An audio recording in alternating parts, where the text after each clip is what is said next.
This is the story of Samson. Long, long ago, the people of Israel again turned away from God because of their disobedience. The Lord allowed the Philistines to rule over them for 40 years. In the small town of Zorah, there lived a man named Manoah from the tribe of Dan. His wife had no children. One day, the angel of the Lord appeared to her and said, "You are barren, but you shall conceive and bear a son. I'll be careful. Drink no wine or strong drink, eat nothing unclean, for the boy will be a Nazirite to God from the womb. No razor shall touch his head. He will begin to deliver Israel from the Philistines." Just as God promised, the woman gave birth to a boy and named him Samson.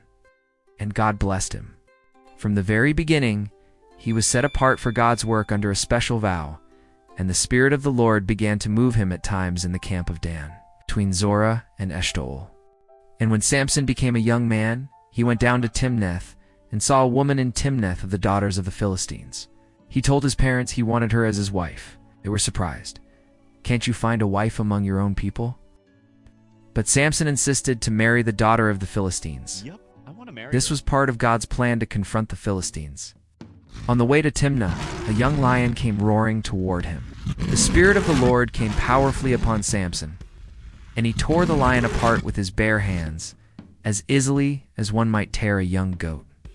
He told no one what he had done. Then later, when he returned to marry the woman, he turned aside to look at the lion's carcass. Inside was a swarm of bees and honey. Scooped some out and ate it, then gave some to his parents, but did not tell them where it came from. And it came to pass, when the Philistines saw him, that they brought 30 companions to be with him. At the wedding feast, Samson posed a riddle to 30 Philistine guests. Samson said, "Out of the eater came something to eat. Out of the strong came something sweet. If they could solve it in 7 days, he would give them 30 linen garments. If not, they must give him the same." Unable to solve it, the men pressured his wife, threatening her family. She wept until Samson told her the answer. She then told the Philistines. They answered just before sunset. "What is sweeter than honey? What is stronger than a lion?"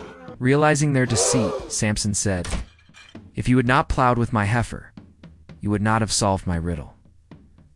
The Spirit of the Lord came upon him. He went to Ashkelon, struck down 30 men, took their garments, and gave them to the winners. In anger, he returned to his father's house.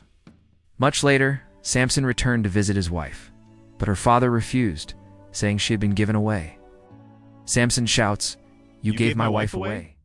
Angry, Samson caught 300 foxes, tied them with torches, and set them loose in the Philistines' grain fields, vineyards, and olive groves. The Philistines burned his wife and her father. In revenge, Samson struck them down hip and thigh with great slaughter. Then he went and stayed in a cave in the top of the Etam rock. The Philistines went up and pitched in Judah and spread themselves in Lehi. Then 3,000 men of Judah marching up to the hilltop of the Etam rock. The men of Judah, fearing the Philistines, went to Samson. "We've come to tie you up and hand you over." And they swore they will not kill him. They bound him with 2 new cords and delivered him up from the rock. Samson agreed if they swore not to kill him themselves. When the Philistines shouted in triumph to celebrate, and the Spirit of the Lord came upon Samson, he snapped the ropes like burnt flax, found a fresh jawbone of a donkey, and struck down 1,000 men. He named the place Ramath-Lehi, Jawbone Hill, and he judged Israel in the days of the Philistines for 20 years. Then 20 years come to pass. Samson went to the valley of Sorek and fell in love with a young and beautiful woman named Delilah. The Philistine rulers came to her and said, "Find out the secret of his strength, and we will give you 1,100 pieces of silver." And so Delilah began tempting Samson, trying to get him to tell her the source of his strength. "Please tell me." Delilah asked, "Tell me, what makes you so strong?" And Samson said to Delilah, "If they bind me with 7 green bowstrings that were never dried, I will become weak just like any man." Then the Philistines' rulers brought up to her 7 green with which had not been dried, and she bound him with them, but Samson broke free. Delilah was frustrated and said unto Samson, "Are you mocking me? Now please tell me, what makes you so strong?" Please. And Samson said to Delilah, "If I am tied with new rope that was never used, I will become weak just like any man. Then the Philistines' rulers brought up to her new rope that was never used, and she bound him with them. But Samson broke free again. And Samson kept lying to her, trying to trick her and cover up his secret.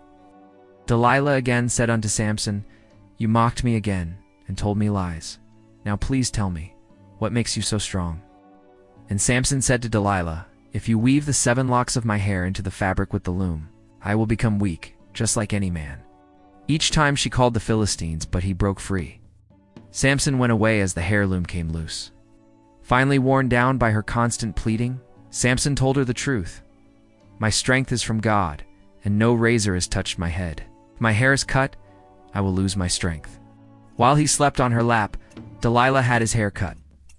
The Lord's Spirit left him. The Philistines captured him, gouged out his eyes, and threw him into prison. Samson, once the mighty warrior, now worked as a blind prisoner grinding grain. The Philistine leaders gathered in their temple to offer a sacrifice to their god Dagon and celebrate Samson's capture. About 3,000 men and women watched from the roof, brought Samson out to entertain them. And so Samson asked the young servant leading him to place his hands on the temple's main pillars. Then Samson prayed, "O Lord God, remember me. Strengthen me just once more, so I may pay back the Philistines for my 2 eyes." And Samson said, "Let me die with the Philistines."